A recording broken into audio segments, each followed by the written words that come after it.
spoke up in public about my personal experience 25 years ago. I remember the warm embrace of the international women's organizations. I felt I had support, that someone believed me, that someone listened to me. Does this organization demand any proof then? Did they question my version?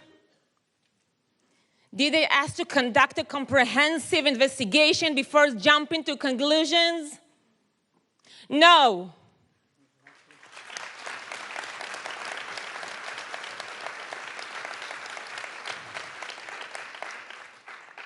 How convenient it was at that time for these organizations to use my name, my fame, to invite me to their conferences that are in word of their own, to take a photo with the woman who became for them a symbol.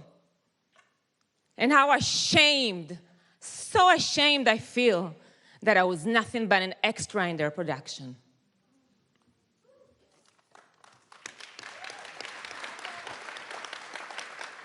Why? Because today, in these conferences, they don't want to present the blood stains on the pants, the broken pelvises, the discredited bodies of my sisters, the bloodthirsty Hamas terrorists, even documenting their war crimes. And still, most of women organizations are silent.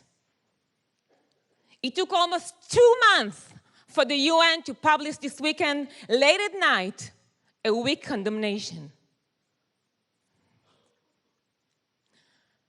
The horrific testimonies we have witnessed so far, and which we have been presented in this conference, should have awoken women organizations long ago, and get them to stand up with us in solidarity.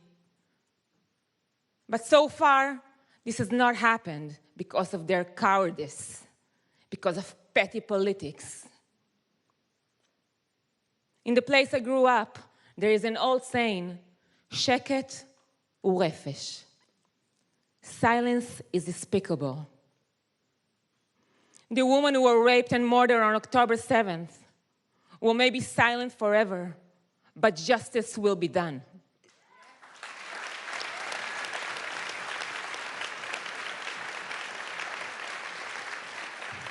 Truth shall prevail. We will never forget them. And we will make sure that the world will never forget them. We will be the voice that was taken away from them. Thank you very much.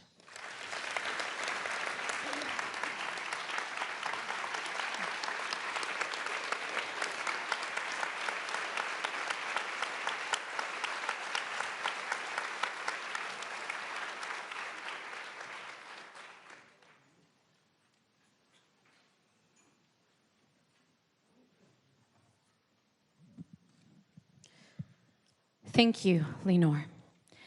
I would like to introduce our next speaker, Professor Ifat Biton.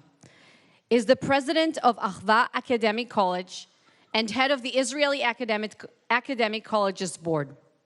She's a legal scholar and activist for equality.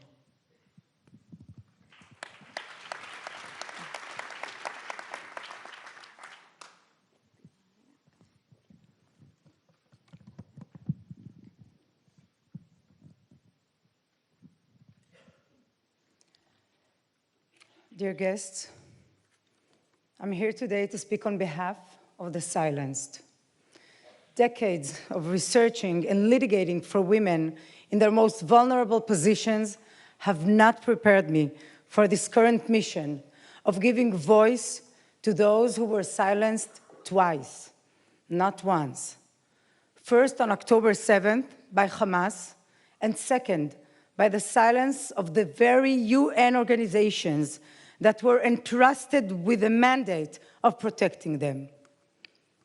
Hamas terrorists committed countless violations of international humanitarian law against Israelis, attempting to demolish the Jewish people.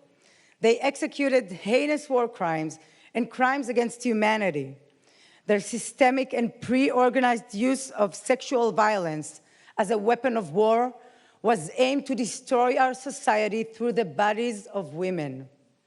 The atrocious crimes perpetrated, filmed, and distributed by Hamas terrorists, brutally assaulting and torturing women, girls, children, and men, can no longer be denied.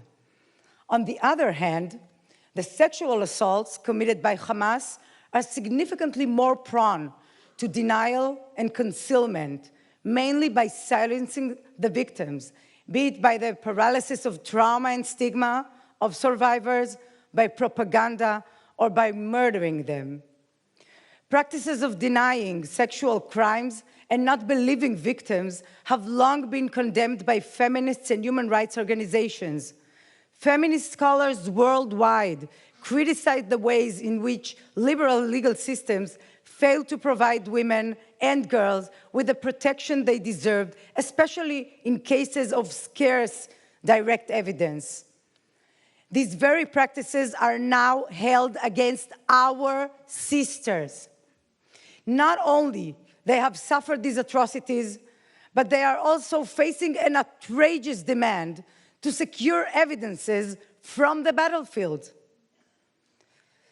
Already during the aftermath, and even though they are extremely low, I know first-handedly how overwhelming everything has been in the beginning, in the aftermath.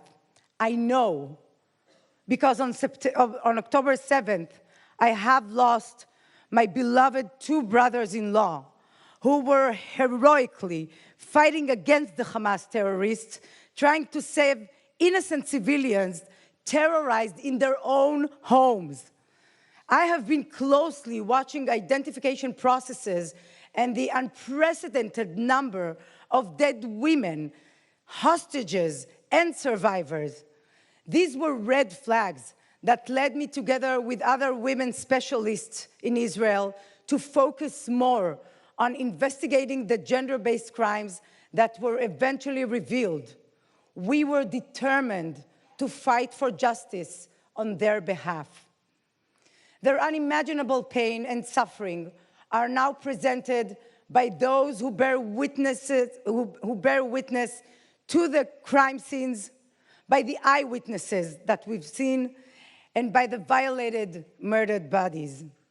These evidence are incredible, and in the sense that they are indications, all carrying the profound legal implications that are needed and that will allow doing national and international justice with these victims.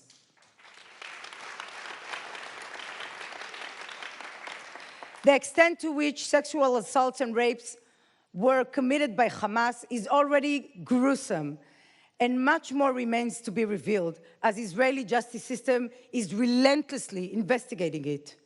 Your Excellencies, the world must unequivocally condemn these atrocities. Siding with our victims of these gender-based crimes would not position you a step beyond siding with basic norms of justice. If you tolerate this, if we tolerate this, we tolerate the demolition of the building blocks of humanity. If you tolerate this, then your daughters, your wives, and mothers will be next.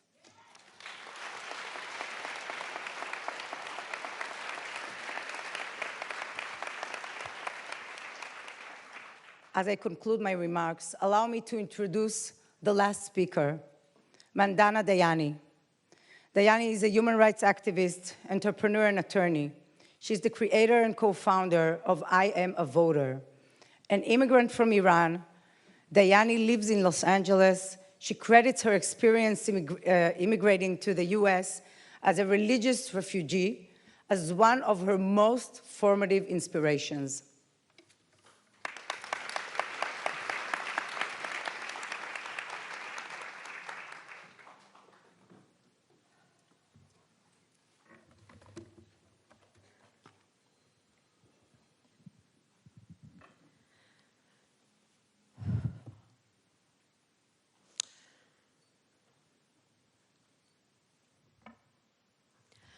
The first time I had a gun pointed to my head, I was 4 years old.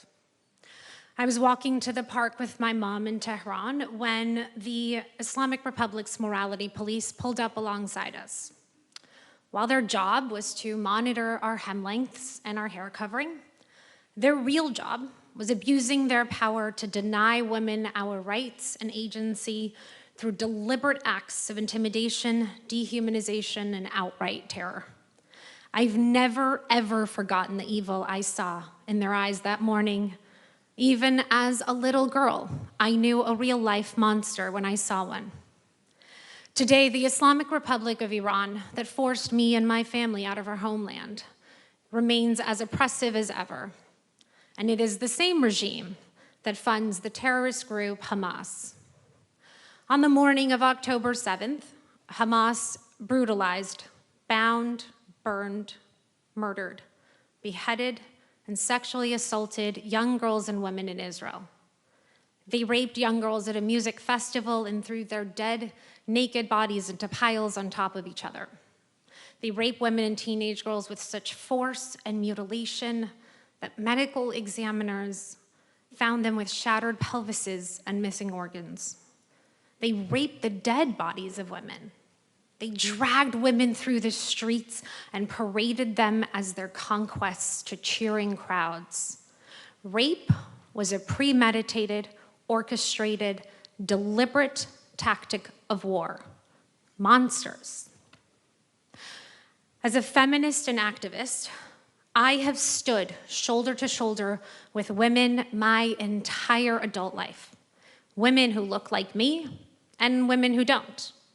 Together, we were the first to sign Me Too. We marched at the original women's marches. We advocated for the safe return of the girls kidnapped by Boko Haram.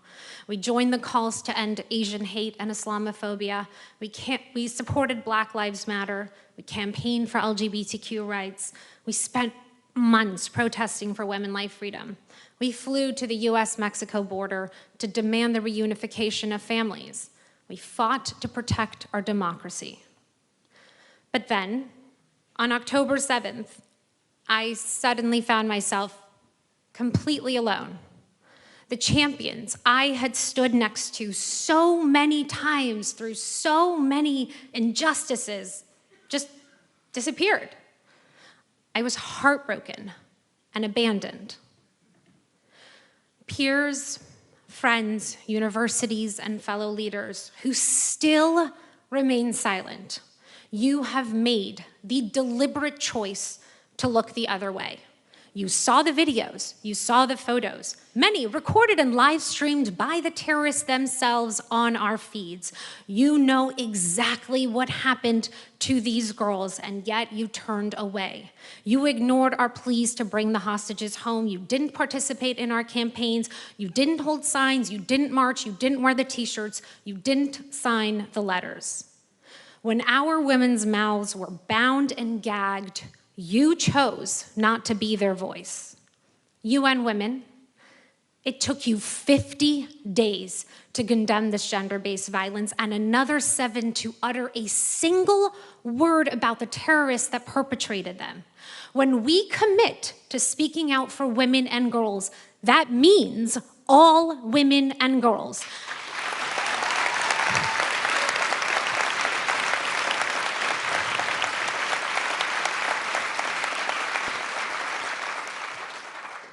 When we said believe women, we meant all women.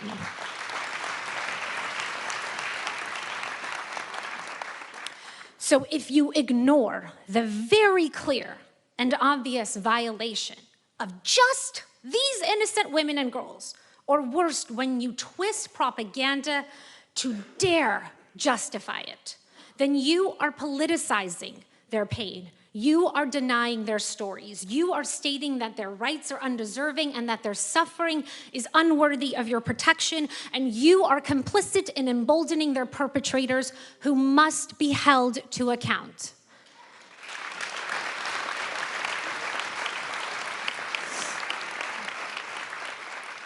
Showing moral leadership does not require you to just pick pick a team and ignore the brutal contours of the real world. Moral leadership does require you to see these women and all women. It is not your job to choose sides between them. It is your job to stand on their side.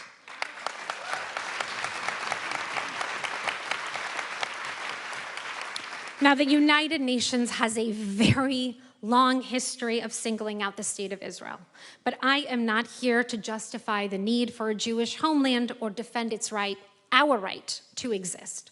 Because this, today, these brave people before you, this is about the women and the girls. And for their sake, it is time that the United Nations opens its eyes and does its job. It is time that my fellow leaders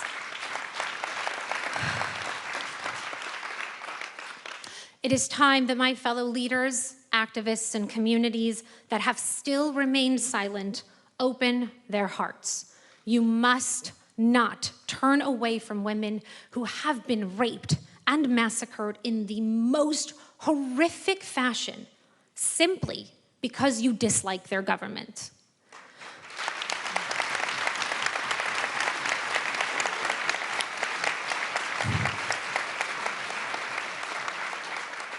Why is it that you cannot summon up your compassion for them? Why is it that you cannot find your voice to speak up for them? What is it about these women and girls that makes them so unworthy of your otherwise limitless capacity for outrage, solidarity, and justice? Once again, I'm afraid the reason is quite simple. Because they're Jews. If that is not the case, then now is the time to prove it. Join us. Speak up.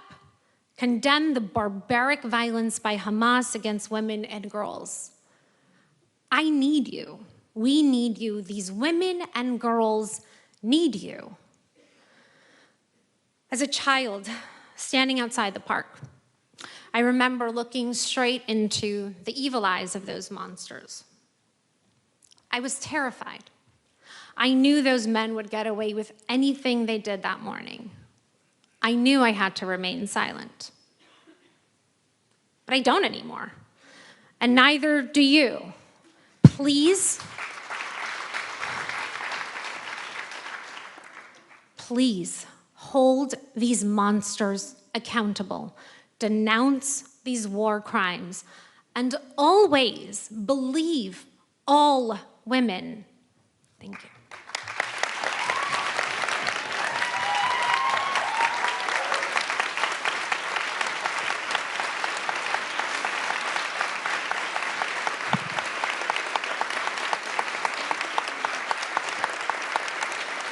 Thank you, Mandana Dayani, for these important words. It is indeed baffling to see the striking difference between the staunch advocacy of women's rights across the globe and how Israeli women are somehow left out of this same conversation. Some call it hypocrisy, and others highlight it with the viral hashtag now, #MeToo unless you're a Jew. Before we conclude the event, I would like to once again thank all the brave voices that you heard here today. And we would like to assure you that justice will be administered.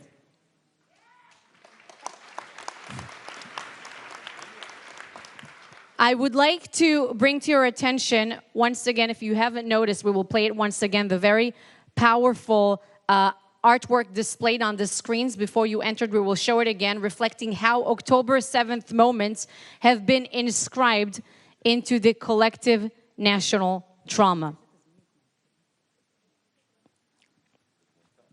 And I would like to invite singer Montana Tucker to perform the national anthem with us. Montana? Oh, here. Hatikva.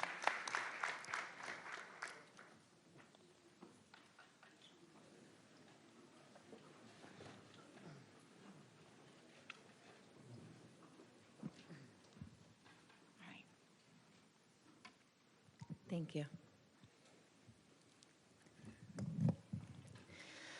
Kolor baleva pnima nefesh Yehudi homia ulfatzei mizura kadima ayin letzion Sophia. Olo avda tikvatenu, atikva bat shnot apayim, livyotam hofshi be'atzeinu eret Zion ve'Yerushalayim. Livyotam hofshi be'atzeinu eret Zion ve'Yerushalayim. Am Yisrael Hai. Thank you, everyone. This concludes our event. Thank you for being here today.